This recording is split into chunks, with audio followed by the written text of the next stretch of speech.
සාදරයෙන් පිළිගන්නවා අදත්වා බිස්නස් පොඩ්ඩා අපේ YouTube channel එකට. ඉතින් අද කියලා දෙන්නේ වෙනද වගේම සුපිරි බිස්නස් එකක්. රුපියල් 10000කින් පටන් ගන්න පුළුවන් බිස්නස් එකක් මේක. ඉතින් ඊට කලින් කියන්න ඕනවා තාමත් මම subscribe කරලා නැත්නම් subscribe කරලා notification all කරලා තියාගන්න. මොකද මම ඉස්සරහට දාන්න හදන වීඩියෝ ආ කරන්න හිතන් ඉන්න බිස්නස් එක වෙන්න පුළුවන්. එහෙම නැත්නම් ඔයාලට වැදගත් වෙන්න පුළුවන්.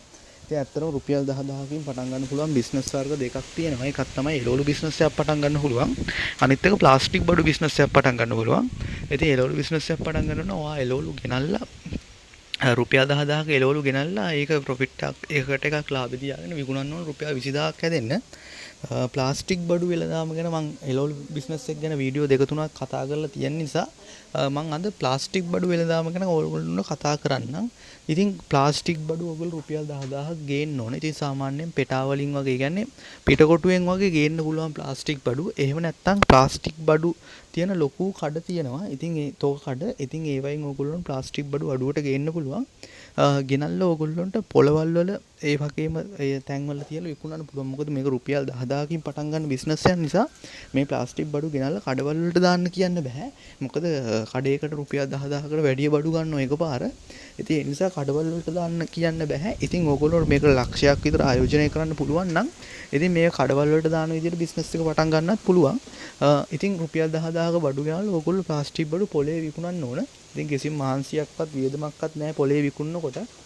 මාකට් බඩු විතරයි ඕගොල්ලන්ට ගෙවන්න ඕන. ඉතින් ඒගොල්ලෝ ඒක ගත්තට පස්සේ ඕගොල්ලන්ට කිසිම කරදරයක් නැතුව පොලේ බඩු ටික විකුණ ගන්න පුළුවන්. ඉතින් ඒ විදිහට පොලේ ප්ලාස්ටික් බඩු ටික විකුණලා ඕගොල්ලෝ ඒ ලැබෙන ලාභයේ 20000කට විතර ලාභයක් ලැබෙනවා. ඊට පස්සේ ඕගොල්ලෝ 20000ක බඩු ගේන්න. ඊට පස්සේ ඒකෙන් 40000ක විතර ලාභයක් ලැබෙනවා. ඊට පස්සේ ඕගොල්ලෝ ඒකෙන් 40000ක බඩු ගේන්න. ඊට පස්සේ 80000ක් ලැබෙනවා. ඊට පස්සේ 80000ක බඩු ගේන්න. ඔහොම ඕගොල්ලන්ට දිගටම යන්න පුළුවන්. මේක සරලව පටන් අරගෙන රුපියල් 10000කින්. ඉතින් ඊටමත් වටින ව්‍යාපාර අවස්ථාවක් මේක. ඉතින් මේක පොළවල් වල යනකොට ඕගොල්ලෝ සැලකිලිමත් වෙන්න ඕන. හැමදාම එකම ඒ කියන්නේ එක දවසක තියෙන පොළ වෙනයි. ඊට පස්සේ ආයෙ සතියකට පස්සේනේ පොළ තියෙන්නේ.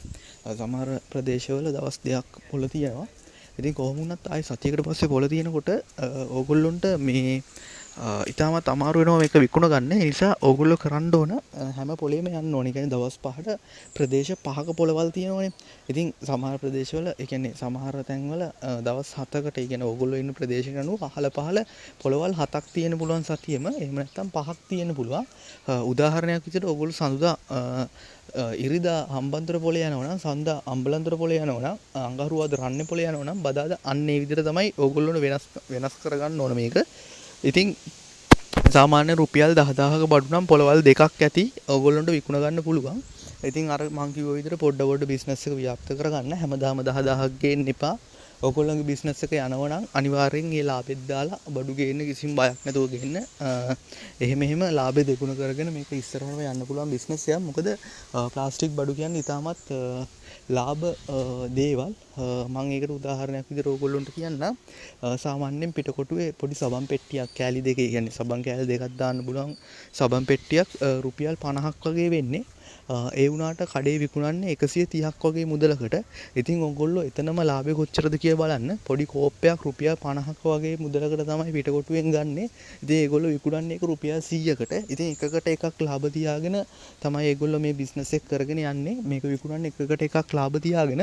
ඉතින් ගන්න පාරිභෝගිකයෝ මේව දන්නේ නැහැ. ඉතින් මේක හරිම මේ ලාභයක් ලේසියෙන්ම හොයාගන්න ළඟා කරගන්න පුළුවන් බිස්නස් අවස්ථාවක්. එකකට එකක් ලාභ දෙන බිස්නස් එකක්. හරි ඉතින් මේ ගැන ඒ කියන්නේ ඕගොල්ලෝ ප්ලාස්ටික් බඩු ගන්නකොට සැලකිලිමත් වෙන්න ඕනේ. මේක කැඩිච්ච ඒවාද ඊට පස්සේ මේවා හීරලා තියෙනවද ඒ වගේ ඒවා. ඉතින් තොග ගන්නකොට ඕගොල්ලෝ පොඩ්ඩක් සැලකිලිමත් වෙන්න ඕනේ ඒවා ගැනත්. ඉතින් හීරිච්ච කැඩිච්ච ඒවා නම් ගේන්න එපා. ඊට පස්සේ ඒකේ අලාභෙත් ඔයාලටම තමයි ගන්න වෙන්නේ. ඒ වගේම කියන්න ඕනේ මේකේ ක්වොලිටි දෙකක් තියෙනවා. හොඳ ක්වොලිටිය සහ ටිකක් අර ලාභ එකක් තියෙනවා. ඒකේ ක්වොලිටි අඩුයි. ඔයගොල්ලෝ මේ බඩු ගේනකොට මේ ක්වොලිටි දෙකෙන්ම ගේන්න. සමහර මිනිස්සු හොඳ එකෙන් ගෙනියනවා. සමහර මිනිස්සු අර අඩු ක්වොලිටි එකෙන් ගෙනියන නිසා ඔයගොල්ලෝ මේ ක්වොලිටි දෙකෙන්ම බඩු ගේන්න. ඉතින් ඒ වගේම කියන්න ඕන ඔයගොල්ලෝ ප්ලාස්ටික් බඩු ගේනකොට මොනවද ගේන්න ඕන? එදිනදා ජීවිතේදී අවශ්‍ය වෙන ප්ලාස්ටික් බඩු තමයි ගේන්න ඕන. ඊට පස්සේ ප්ලාස්ටික් පිඟන්, ප්ලාස්ටික් කෝප්ප, සබන් පෙට්ටි, ඊට පස්සේ ප්ලාස්ටික් කියන්නේ පළතුරු දාන බෝල්, ප්ලාස්ටික් ඒ වගේව තමයි ගේන්න ඕන. නැතුව වැඩක් නැති දේවල් ගේන්න එපා. ඉතින් මම හිතනවා මේ වීඩියෝ එක ඕගොල්ලන්ට පැහැදිලි වෙන්නේ නැති කියලා. කිසියම් ගැටලුවක් ප්‍රශ්නයක් තියෙනවා නම් කමෙන්ට් එකක් දාන්න. මම මේ හැම කමෙන්ට් එකකටම උත්තර දෙනවා ඕගොල්ලන්ට. ඉතින් අපි එහෙනම් ඉක්මනටම ඊළඟ වීඩියෝ එකකින් හමුතුරු කට්ටියටම ජය වේවා බුස්සරණයි.